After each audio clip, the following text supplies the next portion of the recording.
This is the Digging for Truth podcast, presented by the Associates for Biblical Research, demonstrating the historical reliability of the Bible through archaeological and biblical research. The location of Noah's Ark is one of those mysteries that I don't think people ever get tired of researching or talking about. We've already had a couple discussions about it ourselves on Digging for Truth, and in one episode in particular we had with Nate Loper from Canyon Ministries about the Ark coming to rest in the mountains of Ararat. We discussed a few possible locations in that region and their pros and cons with a lot of the research that Nate's done. And obviously Noah's Ark hasn't been discovered, but Nate would tend to lean towards a mountain called Dog or Mount Judy. Well, Ted Wright from Epic Archaeology listened to that particular episode and then commented about it to Nate on an archaeology Facebook group and said, "Fascinating site with an interesting history, but not likely the place where the Ark came to rest." Ted then went on to say that Greater Ararat, or Agridah, is the more probable mountain, and that he was going to go talk to Henry about it on his own episode. Well, that episode is today. Ted Wright was recently on an expedition this summer to Mount Ararat in Turkey, near the border with Iran, and you could see some of the videos that he made from there on his Facebook page, Epic Archaeology. Oh, and by the way, Nate replied and said that he was looking forward to listening, so shout out to Nate. And I just want to point out that there isn't any animosity here. Both Nate and Ted and us, we all just really enjoy discussing the topics and weighing the evidence. So I'll pass it up to Henry. Ted, welcome to the show. Henry, so great to be back with you, brother. Good to see you, man. Glad to be having this conversation. This is such a fascinating topic. Yes. So many people want to know, where did Noah's Ark land? So let's begin at the beginning with the site, the traditional site known as Mount Ararat. Tell us a little bit about it. Absolutely, Henry. So, as you know, many people listening know, very familiar with the story of the flood in Genesis, in the Torah, in the Pentateuch.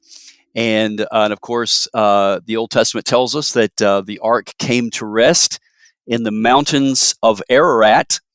And of course, that phrase literally comes from Urartu, which we'll get into later. And it really doesn't specify a mountain. But for many years, people have identified a mountain in eastern Turkey on the border of Iran and on the border of Armenia, called Agridah, which literally means mountain of pain. It's about a 16,000, little under 17,000 feet tall, a mountain in eastern Turkey as the traditional landing place of Noah's Ark. And that mountain has been associated with the landing of Noah's Ark for many centuries. And of course, there's debate today about exactly, is that the mountain? And I've actually been there a little over a dozen times. I've climbed it 3 times, and I'm continually doing research on the mountain itself and around it and on this question. So that is the that's the kind of sort of overview of kind of what the mountain is. Yeah, it is a serious candidate for the landing place of the Ark, and I should mention to our audience that ABR historically has published some articles giving the other view, the Mount Judy view, which is a different location, and this view. My colleague Rick Lancer is an advocate of this view and has published quite a bit on our website on his take on that. So we encourage people to go visit the ABR website on that. But maybe let's start with a little bit about, so within Christendom, their understanding of these early chapters of Genesis, generally speaking, we are in a minority view, what we would call young earth creationism. And in that view is the view that the flood was a global event. Yes. Most academics in Old Testament evangelicalism do not hold to a global flood. It's either local, regional, or mythical or something like that. But the fact that we hold to actual worldwide flood means we believe that Noah's Ark landed in the mountains of Ararat. So within our community, we have some good friends, like our friend Andrew Snelling, a geologist who we love, believes that the geology of Ararat precludes this as a landing site. In other words, it's a post-flood volcano and so on. So let's talk a little bit about that issue. What are the challenges that you face from the historical, that perspective? and just a little bit of what you know about that. Yeah, a great segue, Henry. Yeah, and that's exactly right. It's not just Snelling, but there are others as well. As you know, we have another mutual friend, geologist, Dr. Marcus Ross, who kind of follows with Andrew Snelling as well on this. Okay. And of course we are brothers in Christ, and but there's obviously some disagreements we have. But really, let me just say this: the reason why I believe many young Earth creationists have abandoned the traditional site of Mount Ararat is because of the geology, and specifically the reason why Dr. Snelling and Ross and others, and I think I'm speaking correctly on this, Dr. Steve Austin as well would kind of follow on this same view, has to do, Henry, with something called the post-flood boundary. In other words, where does the flood end, and where does the post-flood world begin in the geological record? And as you pointed out, they believe that Mount Ararat, or Agri Dog, is a post-flood mountain. What I find ironic and interesting about this is that for literally decades, young Earth creation geologists have essentially done research on Mount Ararat, and some really, in fact, very well-known young Earth creation geologist, Dr. Henry Morris, and Dr. Morris's son, John Morris, who just recently passed away. And John actually co-authored a book with Tim LaHaye on this. In fact, I would say the book was published in the mid to late 70s, but I've got quite a few books on the researchers on Mount Ararat. Some of them are popular level, some of them are, but I got to say, from just a historical perspective, that this is one of the best documented books of the researches that they've done on Mount Ararat. And John Morris actually lists a study that was done in his book answering this question back in the 70s, and essentially the boundary, where people like Snelling and others place the boundary of the flood is something called the KT boundary, also known as the Cretaceous Tertiary boundary, which, according to standard geologists, dates to around 65 million years ago. That is when, of course, the secular geologists will say that the dinosaurs became extinct, and of course they did, mostly because of the flood. But they're linking, and I think correctly so, the impact event that happened down in the Yucatan Peninsula in South America, and there could be even other sites of meteorite bombardments around the Earth that caused massive tectonic upheaval. That just, in fact, it's the same plate tectonics that we know of today. It's just a lot faster.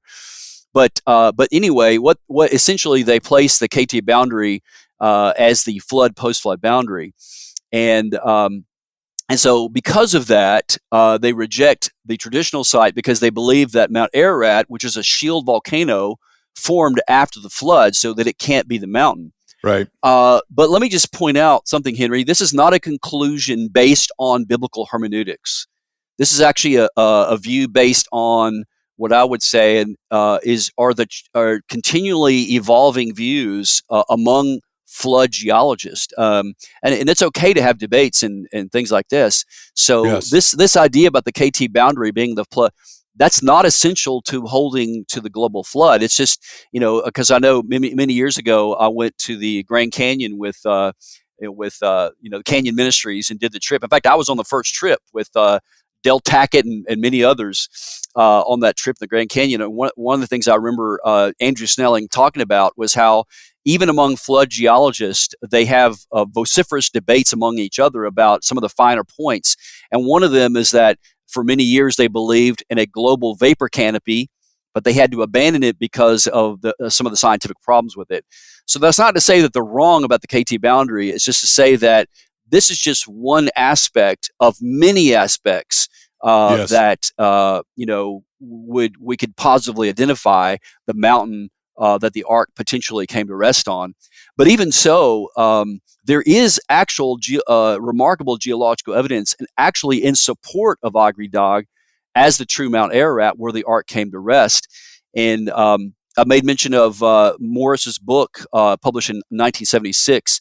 He in the book, Morris actually quotes work of a geologist named Dr. Clifford Burdick between 1966 and 1973. He conducted extensive geological survey of Mount Ararat, and it indicates his research has indicated that Mount Ararat was actually the original mountain was actually much lower than the present one and was of a different composition. In fact, he said that it was maybe 10,000 to 12,000 feet in height. And of course, the present mountain is about 17,000 feet. And Burdick also says that in its history, it could have reached upwards to 20,000 feet based on his research. But also, Morris mentions as well that there was actually a great deal of geological evidence indicating that not only was Mount Ararat covered with water, but it even erupted while submerged under great depths of water. In common with many mountains around the world, Mount Ararat actually exhibits fossil-bearing strata, which are sedimentary rock, which are laid down by flood deposits. So these essentially these fossilized layers have been found as high as the snow line on Mount Ararat at approximately 14,000 feet elevation. And so there's also evidence at around 15,000 feet of something called pillow lava. And pillow lava actually forms underwater, under great depths of water. So anyway, there's some interesting geology that needs to be done on the mountain. In fact, I know for a fact that there are researchers right now around the world, and I'm part of a team that's sort of researching this right now, of continuing to do the geological research on Mount Ararat. That's part of the question. There's other parts to it as well. But people may be interested to know, this is an interesting irony, Henry, is that Mount Ararat actually lies on a complex earthquake fault zone that trends east and west. That fault zone is known as the Ararat-Alagos Fault. And it's actually part of a larger system running, which runs north and south. So the Ararat-Alagos Fault runs east and west, and this other fault zone that meets up near it is known as the East African Rift. And as you may know, some of the listeners may know, the East African Rift is much larger than the San Andreas fault line here in America, here in California. And it actually is responsible, the East African Rift is responsible for the formation of the Sea of Galilee in Israel. It runs, in fact, right in the Jordan Rift Valley. Goes all the way through the Sea of Galilee, where Jesus did miracles, and then down into the Dead Sea, where, of course, John the Baptist, of course, preached in the wilderness. And then all the way, this fault zone also goes into the Red Sea in Egypt, which is, of course, where God did miracles as well. So some interesting connections, irony. I'm not sure if there's another hidden meaning there, but Ararat is part of this larger fault zone. So a couple things there that, Ted, of course, we take seriously the arguments made by our colleagues because we respect them and they're well-respected geologists. Absolutely, but yes. This is part of the process of determining. One is we don't want to just limit our discussion to geology. The second is we're talking about, even though in a young creationist framework, it's still a past event. So I think just from that perspective, we've got to be cautious about saying for certain this is a post-flood mountain and precludes it without looking at the historical evidence, which obviously we're going to turn to.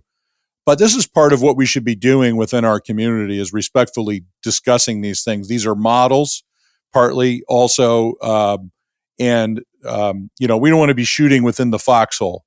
So exactly. we got enough outside in the outside world shooting at us. So I really appreciate your whole approach to all this. So I was really impressed with my colleague Rick Lancer's work in pointing to the traditional site as the candidate before you even got into any of this.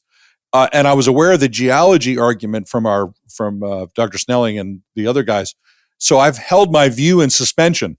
Yeah. Because I wasn't sure what to do with it. You know what I mean? It's like, well, I respect what they're saying, but I also see what Rick's research is. So sometimes that happens as we walk things out. If a person out there is going to weigh the evidence, sometimes you have to suspend your decision about what you think is the right answer. More facts come in, more studies done. We have to test everything, hold on to what's good and all that. So, all right. So we wanted to be upfront. We want to be people to be aware that this debate exists and the geology question is an important one. Absolutely. But it's not the only one.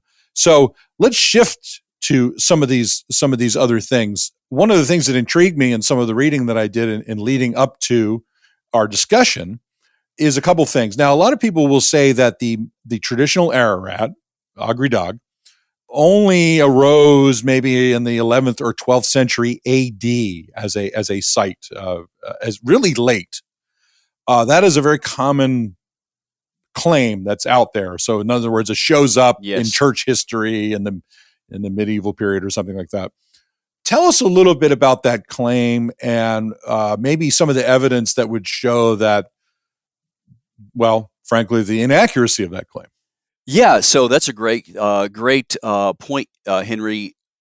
Just to clarify, just to kind of restate what you said, a lot of people will look at, from a historical standpoint, and they look at some of the early references. I believe it was an Armenian historian, essentially, and others who in the 12th or 11th century AD began to identify Mount Ararat or Agri Dog as the traditional site. So people look at that and go, well, that's the first time.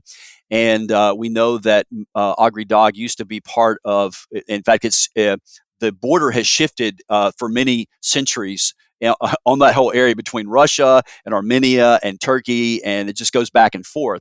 So in its long checkered history, Agri Dog was perhaps identified as the mountain where the ark came to rest. And so they look at that and go, well, it doesn't have a really old tradition to it. And then they look at mountains like Kuti, which I know that our friend Nate Loper and others look at. And I've got other friends who believe that Judy is the more probable location. Let me just address Judy first, and then I'll get to Agri Dog here in a second. Judy was at first, of course, and I know Nate probably talked about this on the previous podcast, but it was first sort of mentioned, at least we see it show up in around the 3rd century under a Babylonian priest named Berosus, and his book on Babylonian history. He identifies this flood story and this essentially connecting this flood hero, this Babylonian version called Ziusudra, with essentially Mount Judy, which is essentially on the border of Turkey and northern Iraq. And that mountain itself is actually, it's about 7,000 feet high, so it's not super high. As mountains go. It was picked up later by Muslim writers who also identified it. In fact, there is around the site, there is a monastery, ruins, as well as a mosque,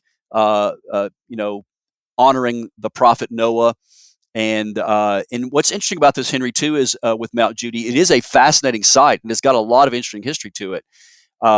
And some of my colleagues actually went there earlier this year and done some survey work there. And we believe that certainly there's some major historical stuff going on there. It could have been the place where Noah was maybe buried, the real actual Noah. There seems to be some good evidence for that. But the question is this the actual place where the ark came to rest? That's the question. And we do know from other from an analogous sort of things that we see in the history of archaeology and history itself, is that sometimes places can be misidentified by other writers who are writing later. And Yes. one example I'll give was discovered by a British Assyriologist. Her name is Stephanie Dawley, and it had to do with the identification of the Hanging Gardens of Babylon. For many, many years, it was one of the wonders of the ancient world, was picked up by the writers during the Seleucid period. The 7 wonders of the ancient world was mentioned as being these hanging gardens in Babylon. But Stephanie Dawley, who is a Assyriologist, and she's also can read cuneiform proficiently, did a deep dive on this. Somebody asked her about it. And so to make a long story short, Dawley's conclusion was that the Hanging Gardens of Babylon were never at Babylon. She looked at the archaeological reports from the German archaeologist Robert Koldewey. She looked at all this stuff, and there's just no historical and archaeological evidence for the Hanging Gardens of Babylon to actually be in Babylon. You know where they were? They were actually in Nineveh. And there actually is good evidence that they were in Nineveh. They're actually even on the Sennacherib prism, the same prism that mentions the whole ordeal about King Hezekiah. So all that to say, and what Dolly identifies, it was really mixed up by the Greek writers who couldn't read some of these Sumerian and Akkadian texts, and they got the names mixed up. So all that to say is that not to dismiss Kuti as not an important site, but I don't think that is the actual location. In fact, not only that, but also it's not the oldest. The oldest is actually, surprisingly, not Kuti, but actually Agri-Dog. And I'll tell you what my reasoning is on this. And it's not original to me. It's work done from some of my colleagues and people that I'm working with, some of this reasoning. And it has to do with really going back all the way back to ancient Mesopotamia. And of course, we know that the Genesis account, of course, is unique, but it is not the only account that we have of the Great Flood. And some of the earliest accounts that we have are date from the time of the Sumerian and Mesopotamian literature. And we have the famous Tablet 11 from the Epic of Gilgamesh. And of course, we have the myth of Atrahasis, which actually predates that as well. There's actually a scholar, and I don't want to get too much in the weeds on this, but his name is Gary Redensburg. He's from Rutgers, right? We may not agree with everything he says, but Redensburg essentially says that Genesis 6 through 8 generally speaking, the Gilgamesh and Atrahasis, the general framework. In other words, the Genesis writer, not saying that they're stealing from the Gilgamesh epic. He's saying that they're following in the same line. Essentially, they're following two ancient flood stories, and there's an article that I could point people to if they want to read Redensburg article on this. But the point is that there does seem to be some key details that are in the Gilgamesh epic and the Atrahasis that actually points to Agri-Dog as being the older candidate for the resting place of the ark. So some of the listeners may remember the story of the Epic of Gilgamesh, where Gilgamesh essentially, it's a long story, it's very convoluted, but the thumbnail sketch is this, that he essentially, his best friend Enkidu dies in a battle with a cosmic bull. He ends up becoming depressed, and he kind of wants to find the secret to eternal life. Where does he go? He ends up remembering that there was a man who survived a great flood called Utnapishtim, and Utnapishtim lives on top of this mountain, and he has the secret to longevity, to living a long time. And in this mountain, in the Gilgamesh epic, is named, and when you dig into some of the Sumerian words, the word for Mashu is mentioned in association with both the flood account in the Gilgamesh epic, the flood hero Utnapishtim, along with a number of places on the cosmic mountain. He associates with this Mashu. These places that are sort of included with Mashu are the gateway to the underworld, the cosmic sea, the waters of death, and also Mashu is the abode of Utnapishtim, which is the Babylonian version of Noah and his wife, near the headwaters of the Tigris and Euphrates rivers. It's also the garden of the gods, the place and the abode of El, the high god, and the divine assembly. And so when you really look at this, the word Mashu means twin. And the only mountain that matches that description is Mount Ararat and Lesser Ararat. It's not in Mount Judy area. Also, in connection with that, and before I move, there's another point on that I want to come back to. But while I'm on this train of thought, let me mention one other artifact that points to the mountain being in far eastern Turkey on the border of Armenia. Several years ago, in the British Museum, the British Assyriologist named Irving Finkel. Some people may have watched his videos. He's hilarious. He's great. He's really entertaining and very funny. He's got a giant white beard. Giant white beard. He kind of looks like Noah a little bit. He did a whole book on. He knows his stuff. He does. He knows his stuff. Well, they actually in the British Museum, of course, he is the keeper of Assyrian antiquities, and one of the oldest maps in the world turns out to be a map of Babylon, which on one side is an actual. It literally is one of the oldest maps in the world, if not the oldest map in the world, and it's sort of a stylized map. And of course, as you know, the Brits, when they had these cuneiform tablets, many of them were deciphered. And the most famous one, of course, was the tablet 11 that was deciphered by George Smith in the basement of the British Museum. He was the one to find the whole Gilgamesh flood story and how it closely matched Genesis account and things like that. Well, anyway, this is not part of that. This is a part of their other cuneiform tablet collection. Well, to make a long story short, part of the map was missing, and the map actually contains. People can Google this map. Just Google oldest map in the world, Babylon, British Museum, and it's like a circle, and it looks like points of a star. And part of it was actually missing. And one of his students was actually working in the archives. She actually discovered the missing piece of this ancient map. They kept it, and then they put it in place. And this is like, you can't even make this up. It's kind of like, Indiana Jones is like, no, X never marks the spot. Well, in this case, it kind of sort of does, because when they put the missing little piece of the cuneiform tablet in the slot, it was one of the lost mountains. And you know what it was? It was the mountain that connected the boat that landed on the mountain right into the land of Urartu.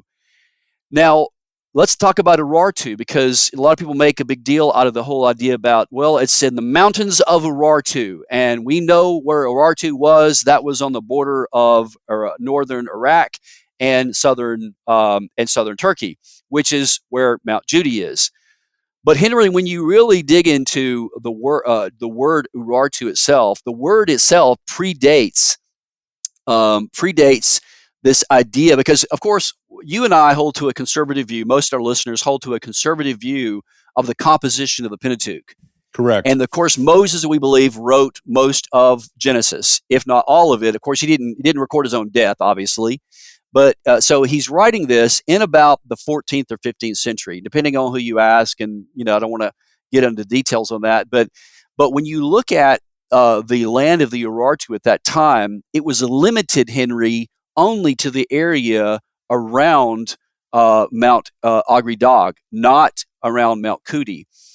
So there's actually, I got a map on this, and I wish I could show people a map on this, but Urartu actually is the land that was limited to the area around, just to the north of Lake Van, that borders on the Armenia today. So all this to say, it's not just one piece of the puzzle. It's a lot of pieces of the puzzle, yes. And of course, archaeology is like that. It's never just one thing.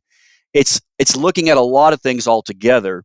And if I can mention one other little quick thing, it has to do with eyewitnesses. Of course, the primary sources that historians work with are eyewitnesses, historical records, and archaeological evidence.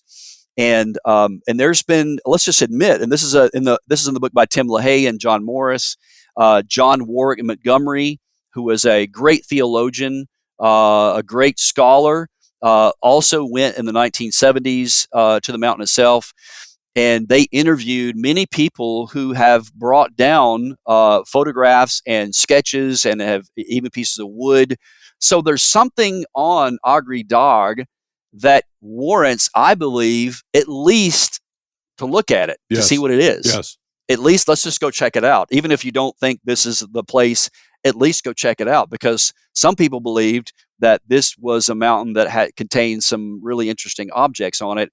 And the eyewitness accounts date back many, many years on Mount Ararat. So I think it warrants research. Sure. So what I'd like to do is sort of summarize and restate a little bit and explore a little bit of some of those points that you made, because they're all really important. It's what I always call here, we call it ABR here, a matrix of evidence, right? Yes. It's a matrix of evidence. Let's sift through. We got to put it through the dry sifter, maybe the wet sifter. So we'll take one of the later points you made and then kind of work backwards.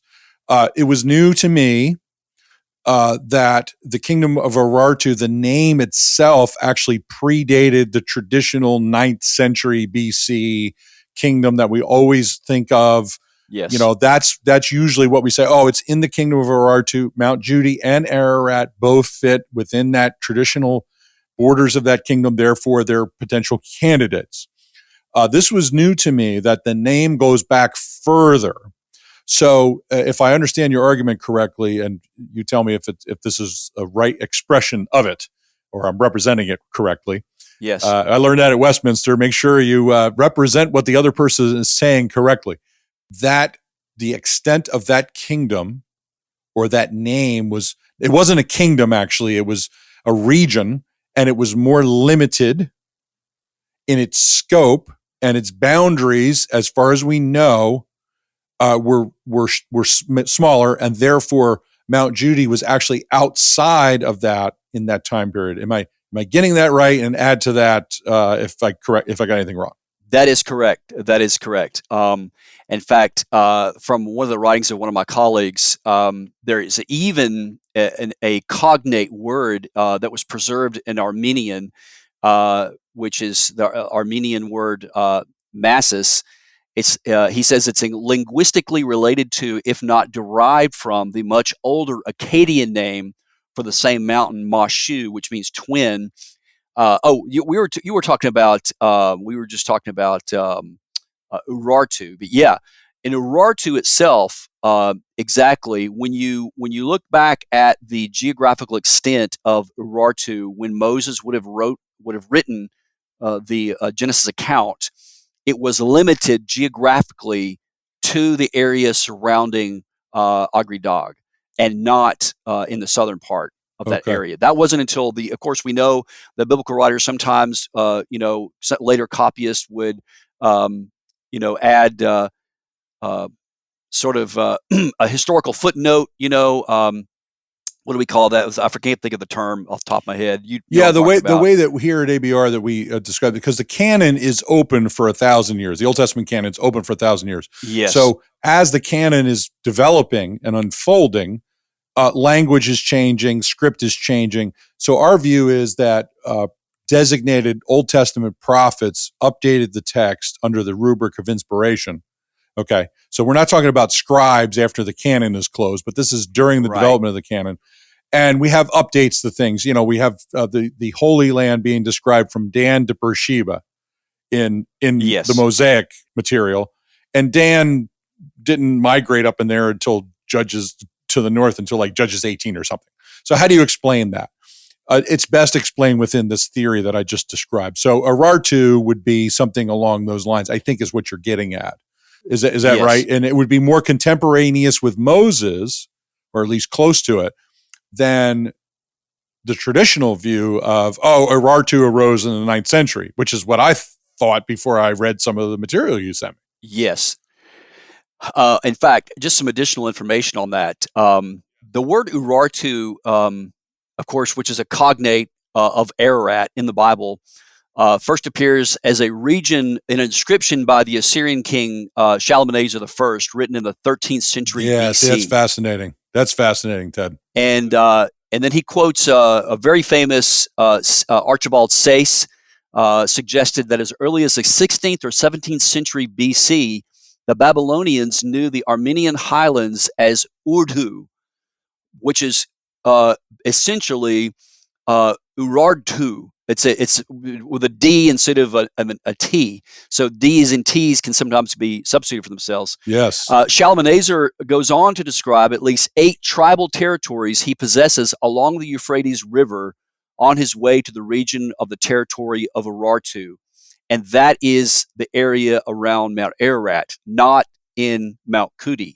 So when you add the idea in the Epic of Gilgamesh of a Mashu, meaning twin, and then you also add the idea that limits geographically Urartu to being in the area of the Armenian highlands, that would be essentially on the slopes of Mount Ararat.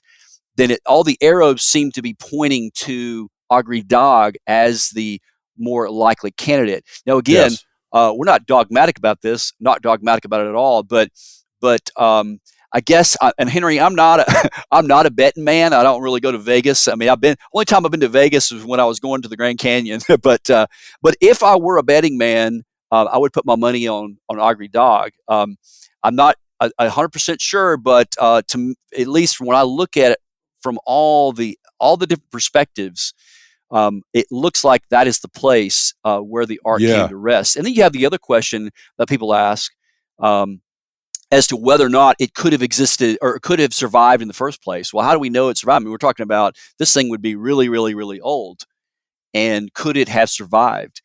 And my answer to that would be yes, absolutely, because if you have organic material that is a high and low oxygen environment, then it could survive indefinitely. And the reason why we know this is because of what we find, not we, but people have found in the 1990s, I think it was in the 90s, hikers in the Italian Alps in Bolzano, Italy, found the mummified remains of an individual. And he's known as Otzi, the Iceman. Yes, I've heard of that. His internal organs were perfectly preserved. In fact, they got his stomach contents. He had tattoos. So yes, organic material can be preserved theoretically. That's good. Okay, so to me, if the trajectory of that research is correct, I'm not questioning it. I'm just saying, just for the sake of discussion and argument, that would put the name Urartu much earlier than we have traditionally thought, which is the argument you're making, even pointing back to a time even before Moses. So it could be in this construct that the name was used by Moses himself, and we would not have a need for an editorial update later on because it was contemporaneous with him. That's a potential game changer. So that needs to be explored, I think, by folks who are on both sides of this.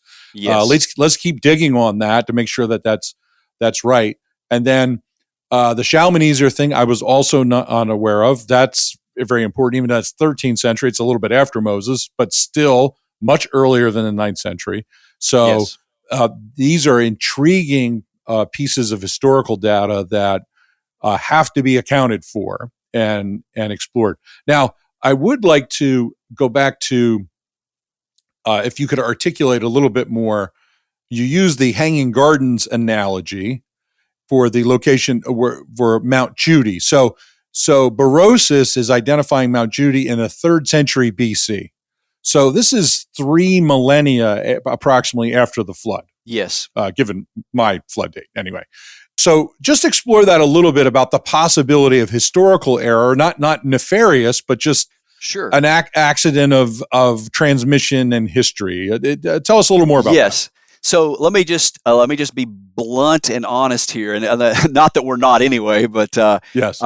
When you start talking about these historical, we're already talking about an event that many people dismiss altogether, outright. Right. Not you and I, but there are many scholars who dismiss the biblical flood outright, and it's based on a very sparse historical, outside the Bible, very sparse historical sources. Let me just say real quickly, though, that you stated it correctly, Henry. You nailed on the head there. That Berosus in the 3rd century, of course, writes about this. And of course, then Jewish and Christian writers pick up on it, like Josephus, and as well as Eusebius. And they also continue to carry the idea of Mount Judy as it being the possible location. And so what I'm about to say next is this is the conjecture. I guess it's an educated guess. And that I think more research would need to be done on this. And that is that because Mount Ararat, let's just say, just theoretically speaking, let's just say that Agri-Dog was the place that the ark came to rest. Well, why did Mount Judy then begin to be associated with it? Right. This is just a kind of an educated guess. We do know if you get on the map and you look at Mount Judy and you look at some of the historical sites around there, Henry, it's very interesting, and it's like, wow, there's a lot of interesting things going on here. It's right near Haran, which guess who migrated to Haran from southern Mesopotamia? That was Abraham. Abraham and Terah and his family. Yeah, exactly. Yeah. And also we haven't talked about this as well, but let me just mention it right now, since we're already in the discussion, that the biblical writer Moses, of course, is drawing on. We don't exactly know. There's been a lot, even among evangelical scholars. Were there written text of the actual flood story, or was it an oral tradition? I kind of lean over that there was probably some oral tradition that were passed on, because writing doesn't begin until like the late fourth millennium, 3200 BC, in Uruk. And so we don't have writing. And then the first writing that we have, they're writing about business transactions like grain and things like that.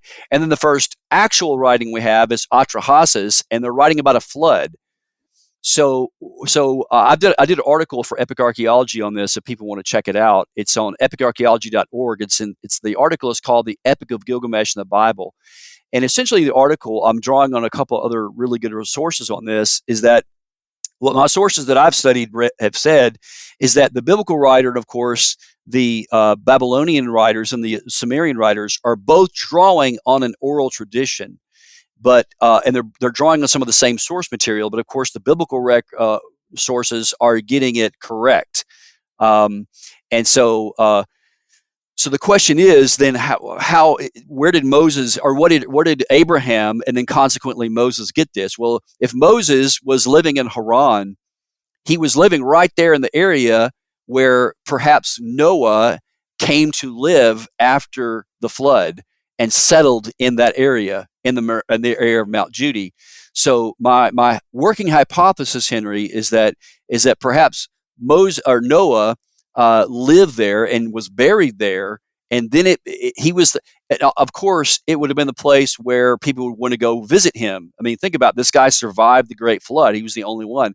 So it takes on a sacred space to the local people, and so that's easy to see how someone that's very holy like that, like the prophet Noah, or that the Muslims call, and of course we call Noah the man who God remembered Noah in Genesis 8:1. That's the whole thing points to that, is that it would have been a place where he would have been buried, and it would begin to be associated with the place of the landing of the Noah's Ark. That's my working theory about it. And so that's how maybe it got mixed up with the actual landing place of the Ark versus where Noah actually settled after the flood. So that's another dimension of the research that it might be difficult to actually prove that in a concrete. Yeah, there's no way to prove it, but it could be a plausible explanation. If traditional Ararat's the right site, how did this happen?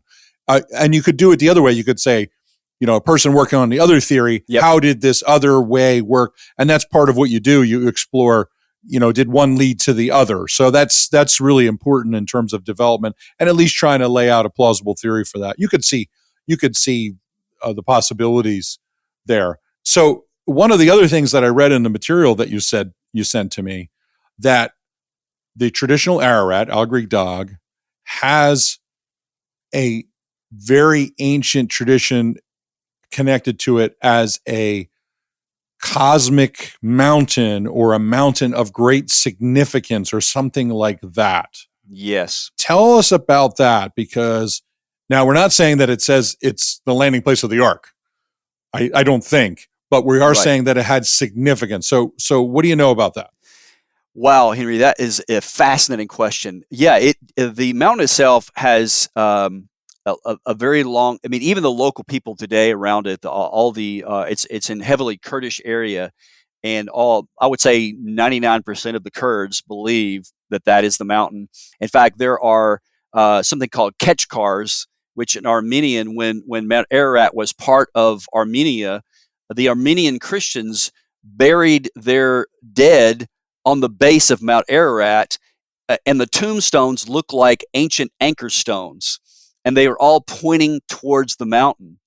And what's interesting about that is that, of course, if you think about it, the Ark, if in fact that's where it came to rest, would be sort of like the empty tomb of the Old Testament. It would be the place where God saved Noah and his family from judgment. And so the mountain itself is got a lot of interesting mythology around it. The other thing that I found, and this is in the research and some of the sources that I've sent you, I'm not sure if you have this article. I know it's referenced, It was an article by, I believe he's Italian. I'm not sure. His name is Simo Parpola. And the article is called Mount Nisir and the Foundations of the Assyrian Church. I'm not sure if you have. I know that that is referenced in one of the papers that I sent you. But what is interesting about this is that essentially holy mountains are where you would go meet with the gods, of course. And what he's doing in this article here is he's digging into some of the practices of the modern Assyrian church and tracing them back to their Assyrian and even Armenian roots. And it all centers around Mount Ararat. And what's interesting is that in the Epic of Gilgamesh, Nisir is equated with, and the mountain itself is equated with a ziggurat. So there's a temple on top of a ziggurat, and the Epic of Gilgamesh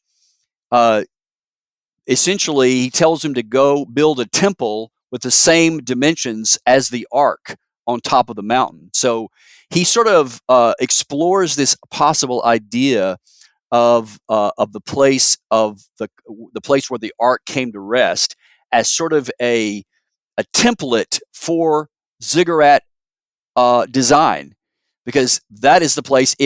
If the ark, think about this, the pre-flood earth, all humanity was survived the flood in the ark.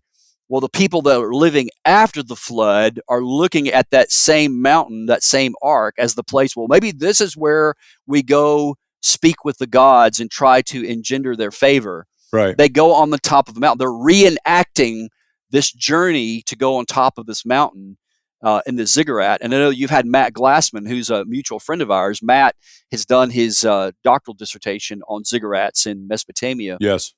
And so this has not been developed, but so this applies not only to Mount Ararat, but also to other mountains as other possibilities as well. Mount Nisir itself, as he goes on to say, he thinks that it doesn't necessarily mean the mountain. That mountain Nisir itself has been positively identified, and that is a mountain in northern Iraq, but it doesn't really match the description of Mashu, twin. And what Parpola says is that the word itself, Nisir, means hidden. So it has to do with esoteric knowledge. And when you get into the Epic of Gilgamesh, it gets into some esoteric knowledge that Gilgamesh is going to go and he found the secrets to the world. So there's a lot of stuff going on here. Yes. As to these sacred mountains and why they perhaps were lost, or maybe they were only known about by a certain group of people. The priestly class, if you will, in the Assyrian or in the Sumerian literature. So that article is really interesting. If people want to check it out, it's I believe I could reference that if people want to email me at epicarchaeology.org or epicarchaeology@gmail.com. They can I will send them a copy of the article. But it explores this idea of sacred mountains being, and specifically where the ark came to rest, as being the place where people go and build a temple. So all that to say, to come back full circle to Mount Ararat or Agri Dog, there has been wood recovered from this mountain. It may not be Noah's Ark, but maybe it's a temple that people are trying to build to, reenact this whole ziggurat type typology. Yeah. So we know for a fact, and this is not a secret. It dates back all the way back to George Hagopian, one of the early Armenian man who said his grandfather took him to the Ark. He brought back wood. It's been dated. I know it's in a museum now, and there's been other wood artifacts brought down. So whatever is up there will be interesting to study, whether or not it's the Ark or not. But I personally think it is worth exploring, and I think all of the arrows seem to point to it as being a mountain worthy of continued exploration. It's very good. If I remember correctly from my colleague Rick's research, that Hagopian claimed that his uncle fired a gun into the side of the ark like a target, and it was almost like stone, supposedly. So that was part of his testimony, or hard, like it had been hardened Yes. And Rick kind of connects that to some kind of post-flood volcanic activity that maybe transformed some of the material. You're nodding your head, so you know something about this. Go ahead and comment. Yes, on I it. do. And that was so cool. I'm glad you mentioned that, Henry, because I forgot to mention this. I mentioned earlier about the Babylonian map from Irving Finkel. There's a video that he did recently from the British Museum in the curator's corner of the British Museum, where he talks about this map, and he actually provides a literal translation of the cuneiform. Finkel does, and the connection between the ark that survived on the mountain has to do with the thickness of the wood. It's as thick as whatever, I forgot the actual name. Finkel mentions it. But it has to do with the fact that it's super dense, and that's what Gilgamesh is told to build, something as thick as whatever the word was. Fascinating. But that thickness was connected to the ark itself. The wood was dense and very thick. So these Babylonian Sumerian stuff are connecting with what some of the again anecdotal but eyewitness information that we want to go check out. So maybe we misinterpreted Hagopian a little bit. Maybe it wasn't that the wood had been sort of transformed in some kind of way by volcanic activity, but that it was so hard that he perceived as a boy that it was stone, when it actually may have been this wood that Finkel is describing in his technical analysis of this map. See, that's such an interesting thing. See, this is sort of the way the work you're doing is very traditional in the sense of the grind of archaeology, looking at reports, going out in the field, doing historical research. But then there's a forensic dimension to this. We have this eyewitness testimony from a man of over 100 years ago, went up on the mountain with his father, or with his uncle, right? And there's these little pieces of data. This is something I always found the air of authenticity to Hagopian's testimony, because why would you say something like that if it didn't really happen? Absolutely. You know what I'm saying? It a very authentic remembrance. And so that's so interesting. Now, so two things, Ted. You brought up the map again. So I want to connect back to the map because I want to explore the map a little bit more. But before I do that, one of the pieces of information you sent me, that the tradition, you mentioned traditions of this being a sacred mountain, in Armenian and also Assyrian history. But if I recall right, it goes back even further to like 2100 BC. Did I read the material correctly, or is that wrong? That's the Mashu reference, the idea of twin, and it's sort of gotcha. It's assuming, yes, okay, correct. Okay, so I got that right correctly. But the Mashu, assuming this is what one of my colleagues thinks essentially, and some of the articles that you have, is that that in the Tablet 11 in the Sumerian accounts of this, they're referencing a local mountain it's called Mashu, and then they name the mountain, which was the Nishir mountain, which was the localized mountain. And this is what this article does here. The article I mentioned by Parpola is that Nishir actually doesn't necessarily mean that particular mountain, but it can mean hidden.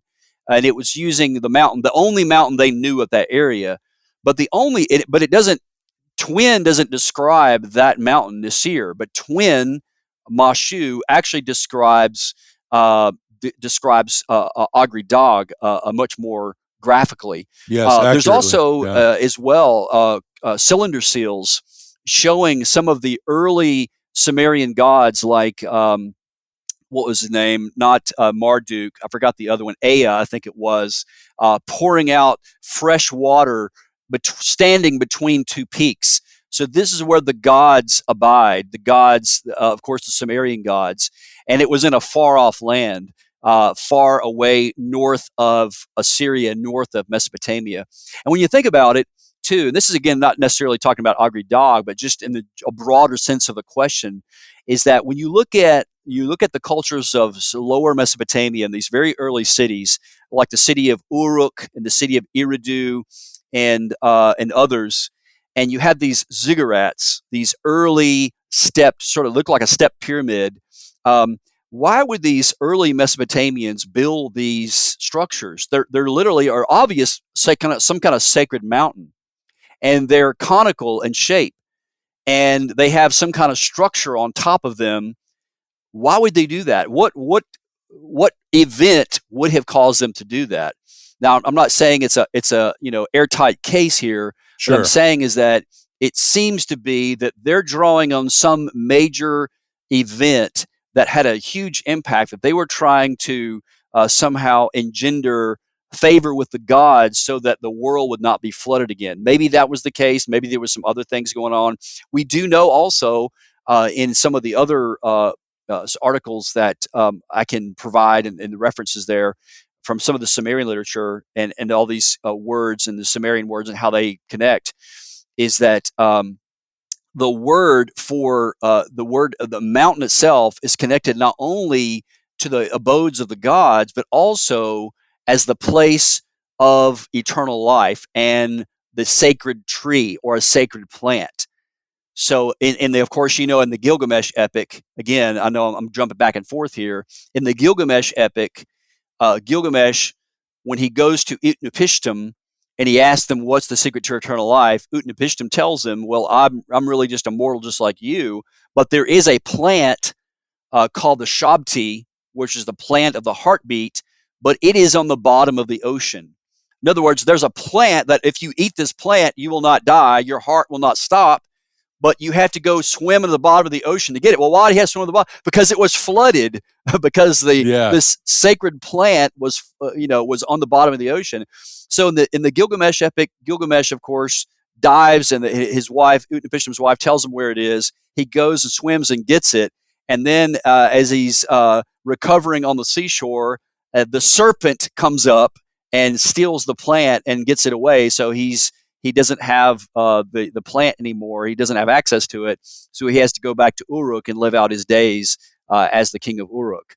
So a lot of interesting things that are going on there in the Gilgamesh epic, and also connected with the biblical story. Of course, we believe very strongly the biblical story is preserving accurate, genuine history that we can trust. Yes, we see so many of these details and these myths, connection points. It really does make sense in that big picture. The details, there's a lot to look through, and it's a huge undertaking, but fantastic stuff. So before it slips my mind, I do want to return to the map a little bit. Sure. Just to reiterate a little bit on that, because that's really fascinating to me. Here we have a top-notch scholar in the world dealing with this. How old does he say that the map is, and how precise, in your view, does it look to you? Sometimes these ancient maps, they're out of proportion and that kind of thing. So, So tell me your thoughts on that. Yeah, so I have a picture here. I'm looking at it, and people can look it up online. Essentially, the map looks like it's like a 7-pointed star. It's like a circle with like little points on the end of it. And it actually lists different names of different cities. And it has the Euphrates River running down the center of it.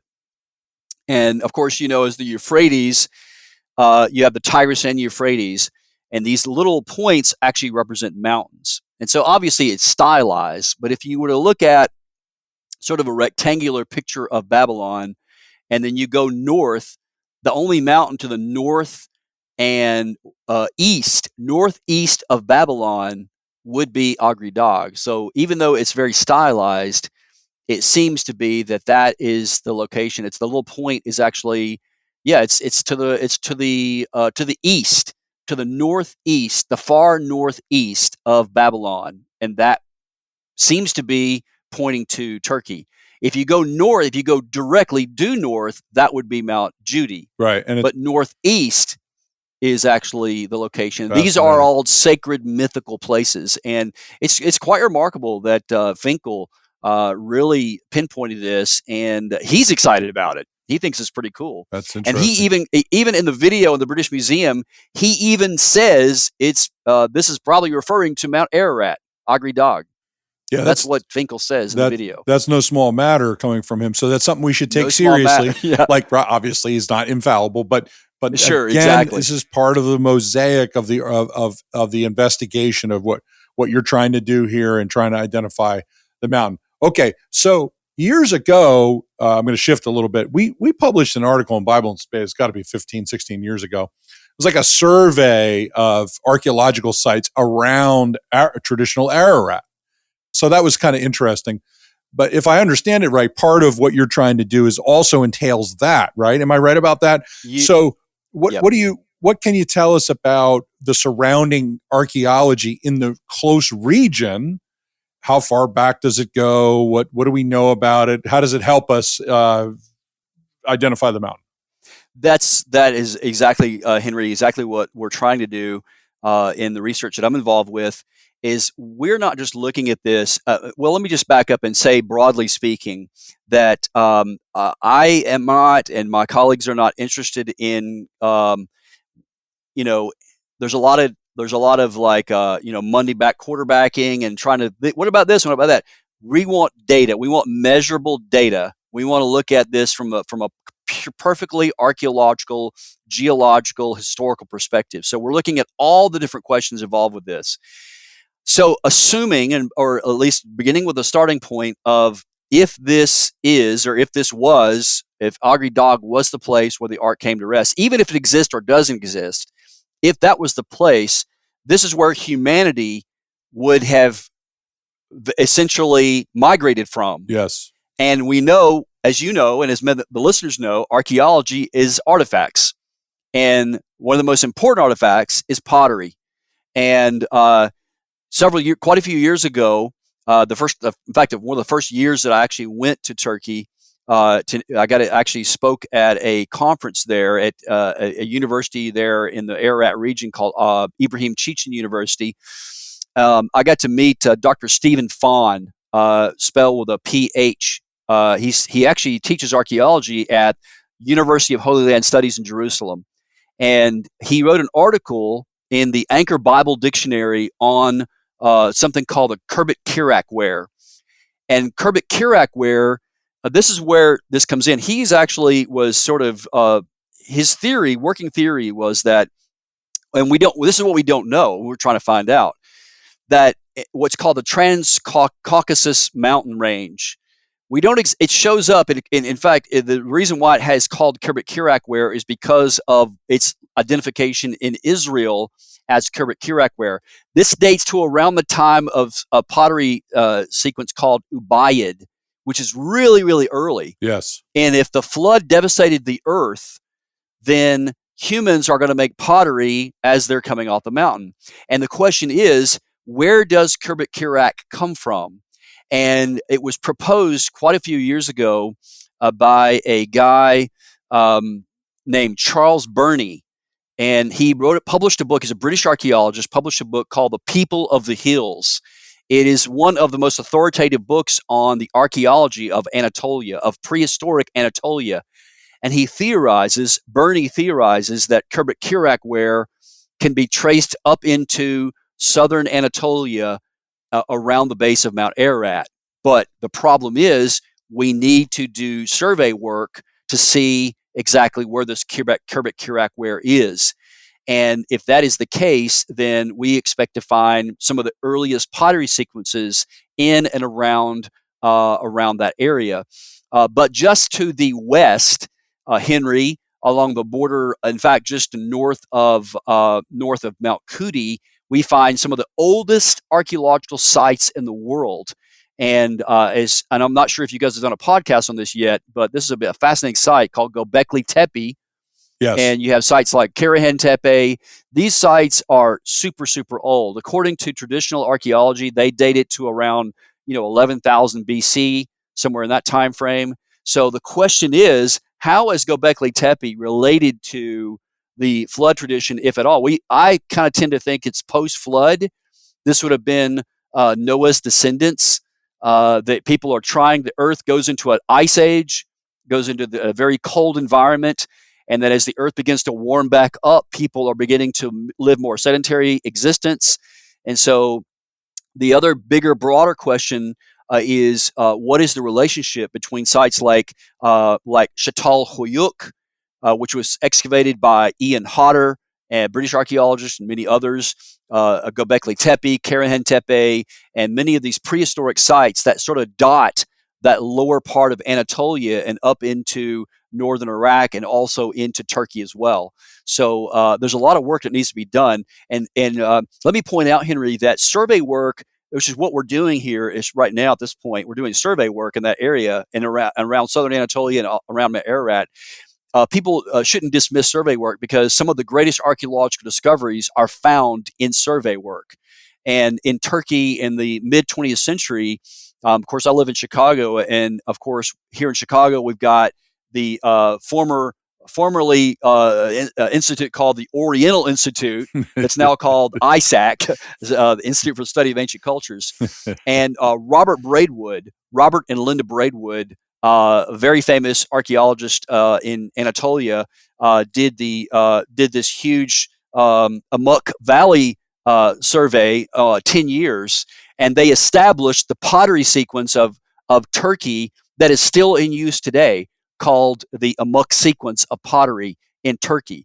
So we want to do a broad survey to look at the archaeology of the region. So the identification, let me just kind of go back to our original point, the identification of the correct proper mountain of Mount Ararat, where the ark came to rest, is not just a geological question. Geology is very important, but that can also be subject to change, and it could be subject to future research by geologists on various mountains. So geological work needs to be done, but I would also say archaeological work needs to be done as well. And in northern Iraq, we really can't work because of the, we can't. It's not very safe for Americans or Europeans to be in northern Iraq or in Syria, but we can be in Turkey and do the work there. So that's what we're trying to do. We're trying to work with Turkish universities to get a closer up view of the archaeology and the pottery sequences around the southern part of Turkey.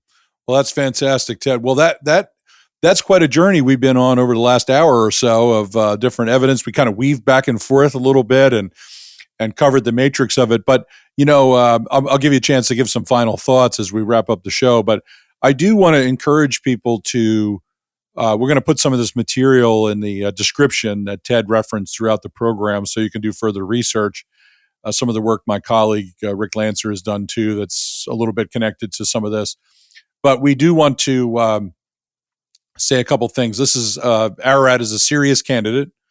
We do have the consensus on the geology, which is an obstacle, but I think that needs to be explored. I don't think the door should be shut when the historical data there's historical data that's pointing in this direction. So it could be a geological misinterpretation. Now, I'm saying that as a non-geologist, right? But I know how to weigh a forensic argument, right? So we always revisit questions. Did we interpret X correctly? Did we interpret the geology correctly?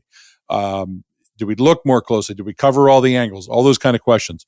And so we should do that within our community, well, with anybody that we engage with, but particularly because with our younger geologist friends, we have so much in common, and we want to be rowing the big boat in the same general direction while we sort of in different sections of the boat work out these theories. So I just want to say how really important that is. And I've appreciated, while you would disagree, I guess, at this point with that conclusion about the geology, that we do it in a way that respects each other. Absolutely. That's so really important, because for a lot of reasons, we want to honor Christ in the way that we do our our scholarship. Amen. So really good stuff. Fascinating. I learned a lot, Ted. I've learned a great deal from you and your colleagues, and I'm looking forward to hearing more. So if you want to give a final summary, if you want to try to wrap it up, I'll give you the opportunity to do that. Well, thanks again for having me on, Henry. I appreciate it. And I know this is a hot topic for a lot of people and an interesting question. I know it's a topic that I think people around the world are fascinated with. And, whether or not we find any archaeological evidence, or whether or not it even exists, I think this question is very important. And really the bigger question has to do with really the story of the flood. And it's that God is a holy God, and He judged the ancient world by a flood. And I want to just if you don't mind, I would like to end actually by quoting by quoting John Morris, the late son of Dr. Henry Morris, Yes. in his book, The Ark on Ararat, in which he actually was struck by lightning on one of his climbs. John Morris was, and but in the very end of the book, he says this. He says God has providentially, he thinks, preserved the ark for thousands of years. He says he must have had a purpose for his actions. Seemingly, the most likely purpose would be to reveal it in the last days as a faith strengthener for Christians and a reminder to non-Christians that there is a coming judgment and a present day ark of salvation, Jesus Christ. An event of such magnitude as the relocation of Noah's Ark must have had a particular slot selected in God's eternal timetable. Most biblical scholars feel that the end of the world as we know it may be around the corner. If the ark is to be possibly found, may it be found soon.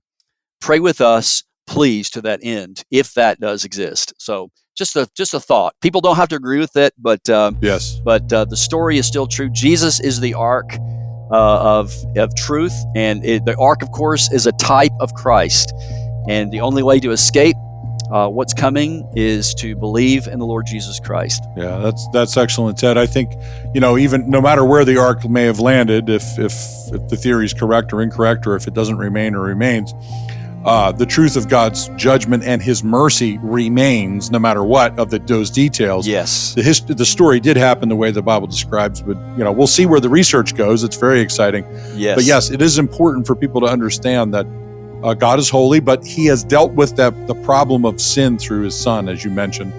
And so we just want to encourage anyone who may be considering these truths to consider that truth. It is the most important truth you will ever consider and the most important decision you'll ever make. Well, Amen. Thanks for being on the show, Ted. Appreciate it. Henry, thanks again. God bless you, brother. We've got some links posted in the show notes for you to check out if you want to dive a little deeper. And also, Ted Wright has researched and written about a lot of topics related to biblical archaeology and history, and you can see more of them at his website, epicarchaeology.org. Well, that's all we have for today. Until next time.